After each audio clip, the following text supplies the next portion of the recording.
Good evening. Major developments today at two of our Premier League football clubs, with Aston Villa put up for sale by their American owner and West Bromwich Albion parting company with their Spanish head coach. We're hoping to be live at Villa Park and the Hawthorns this evening as fans digest the news. And we start with Aston Villa. Nick Clitheroe's there for us. Now, Randy Lerner wanting out after almost 8 years is hardly a surprise, is it, Nick? No, it isn't, Nick. Several weeks ago, he said that he would make clear his future plans at the end of the season.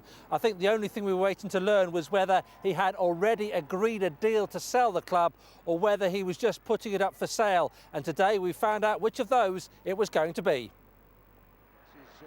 When Aston Villa's season finished with defeat at Tottenham yesterday, it not only brought down the curtain on a miserable campaign, but also, it seems, on Randy Lerner's ownership of Aston Villa. The American put out a statement this morning full of emotion in which he said, "I owe it to Villa to move on and look for fresh, invigorated leadership." Now he's appointed the Bank of America Merrill Lynch to look for a buyer, although there's no suggestion of an immediate deal. The chairman has clarified his role as he promised to do so. The statement is very clear, and as far as the club is concerned, it's very much business as usual. We get on with the running of the football club. The chairman remains in place, as does the manager, obviously. And we have a pre-season now to prepare for. Lerner felt like a breath of fresh air when he arrived at Villa Park in 2006. He spent £62.6 million on buying the club from Doug Ellis. In total, he's believed to have spent around £300 million on the club. But after a series of top six places under Martin O'Neill, Villa have finished each of the last 3 seasons in the bottom 6. That's led many fans to welcome his decision to sell. Yeah, it's what the club needs from top to bottom. Something needs to change. I was at Tottenham yesterday and it's all discontent all the way through. I think it's the best thing that can happen to the club. Great news, but take the club forward, hope for better things coming down to Villa Park. If someone buys it, invests loads of money, then I think it's great. But it could take a long time to sell it. But Lerner has definitely left his mark. He may have reined back on his early transfer spending, but there are also big improvements to parts of the ground and a groundbreaking move to use Villa's shirts to promote the Acorns Children's Charity. It's clear that Randy Lerner loves Aston Villa. He even had the club's crest tattooed on his ankle. But it's also clear that 8 years of being in charge of a Premier League club have taken their toll. He said today the last several seasons have been week in, week out battles, and he's clearly had enough of them. Nick Clitheroe, thank you. Well, just over 3 miles away from Villa Park is the home of West Bromwich Albion, who this afternoon announced that head coach Pepe Mel had left the club after only 4 months in charge. Albion just avoided relegation from the Premier League, and Chairman Jeremy Peace is under fire from some of the fans. Well, Ian Winter is at the Hawthorns right now. A very short reign, Ian, wasn't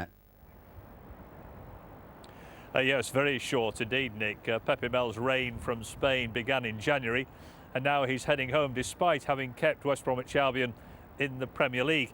You know, quite early on it was obvious that Pepe Mel's poor command of English might be a possible problem. Likewise, his desire to so rapidly change Albion's style of play. But rumours about his future have been gathering momentum in recent weeks, so it was no surprise when the decision came earlier this afternoon. The head coach was calling for clarity, and just before 3 o'clock the chairman delivered. The two had parted company by mutual consent, and no one was the least surprised. At Friday's press conference, Pepe Mel sounded like a man who knew that his future lay elsewhere. I've enjoyed it at West Brom if it is my last game, and if not, I'm going to work very hard for the future. If it does prove to be your final game in England, how will you look back on the time you spent here? Positiva, muy positiva. He aprendido cosas. As I look back on it very positively, I've learned a lot of things about how things are done differently, and I know a lot more English than I did 4 months ago. Smiling through adversity, his English may have got better, but his team did not. Signing off a miserable season with an own goal against Stoke and a 2-1 home defeat simply confirmed the inevitable conclusion that Pepe Mel was not the right man to motivate a side that had missed out on relegation by just 3 points. It looks as though Pepe Mel's reign at the Hawthorns will finish with defeat. Albion's statement said it has been a very disappointing campaign and lessons have been learned. The search for a new head coach has now begun. We aim to find the most suitable candidate who will enable the club to be more competitive next season. Lifelong supporter Howard Martin is disheartened and disillusioned. He wants the chairman to engage with the fans, so he's launched a campaign called Action for Albion to come up with a shared vision for the future of West Brom. This isn't about getting rid of the chairman or the board. It's a question of interfacing better with them and getting them to listen. And I think that some form of fans forum or fans representation within the club would be extremely helpful. It may be a longer term plan, but it would be lovely at some stage in the future to have a fans representative on the board. Only 4 months ago, Albion gambled on appointing Pepe Mel and told him to keep them in the Premier League. He delivered, but clearly the confidence and support on the flags of the fans wasn't matched by those who run the club. And Ian, we've had plenty of comment on the departure of Pepe Mel from West Brom, haven't we? We have, yes, plenty of comments on our Facebook page, and they've got a broadly similar theme as well. The Albion fans seem to like Pepe Mel, but they're now calling on the chairman, Jeremy Peace, to invest substantial amounts of financial backing. On Facebook, Imran Hanif says the previous head coach, Steve Clarke, should not have been sacked. He also says Pepe Mel had met his target of keeping the Baggies up. David Poole on Facebook says you can't blame Pepe. Dave believes his hands were tied from the beginning and calls it a shambles of a season. Luke Jeromes has sympathy for Pepe Mel. He's obviously a lovely guy, he says, which just makes this mistreatment by the board seem even more, especially when you consider it in conjunction with the other issues the club is suffering from. And one more from Mark Hazel. He says Pepe was a likeable man who'll do well somewhere else. He goes on to say whoever gets the job now needs to be fully backed financially, or else next season will be even harder than the one we've just had. Ian Winter, thank you. So a dramatic day for two of our biggest football clubs. With me now is Dr. Steve McCabe from Birmingham City University's Business School. Good evening to you. Let's start with Aston Villa. What are your thoughts on Randy Lerner? Why do you think he's made the decision now? Simply he's got sick of the losses. It's a lot of hassle. He's got deep pockets, but they're, you know, his bank balance is never ending. Yeah, and you got the impression that he was actually sort of out of love with the English game. Yeah, it does make you wonder about that tattoo. What will he do about that? Clearly, I suppose he can get rid of that fairly easy. But I mean, the losses. There is an old adage in football: you can make a small fortune, providing you start off with a large fortune. Yeah, and there's talk of him putting it up for sale at about 200 million. Would you agree with that?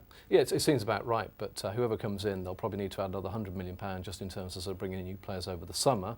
And then to sort of cope with the ongoing losses, it's you know, it's not a good business to make money in. Yeah, because that is the key, isn't it? Besides what you spend to buy a club, it's the money you need going forward, isn't it? Yeah, and the problem is that every football fan wants their club to be successful. In the Premiership, that means playing probably in Champions League, and you're up against the likes of Man City, the Chelseas. I mean, these are sort of billionaire sort of owners. Okay, are there any potential bidders out there, do you think? Well, there's a rumour about a sort of Texan oil billionaire, but who knows? Who knows? Yeah, it's going to be a difficult one. Meanwhile, we've got Birmingham City sort of up for sale. Yeah, in turmoil. We've got West Bromwich Albion, as we just heard, getting rid of their coach today, and we've got Coventry City in all sorts of mess. I mean, the turmoil in this region is just horrendous at the moment. It's a pretty poor show that most other sort of Bruce cities, they've got sort of the glamour clubs. We don't seem to have that. As a second city, we could do with a team that's really up at the sort of the top. Can people ever make money out of football clubs? It's hard to see, given the sort of the amount of money that you have to sort of to pay to bring the sort of the top players in. Extremely difficult. Yeah, and we're talking about the Randy Lerner thing, selling Aston Villa. What do you think the timescale might be on this? Well, I mean, quite clearly you'd want to have it sort of done as soon as possible to be ready for the next season. OK. Steve McCabe, thanks very much indeed. Thank you. Good to have you with us this evening. Coming up later in the programme,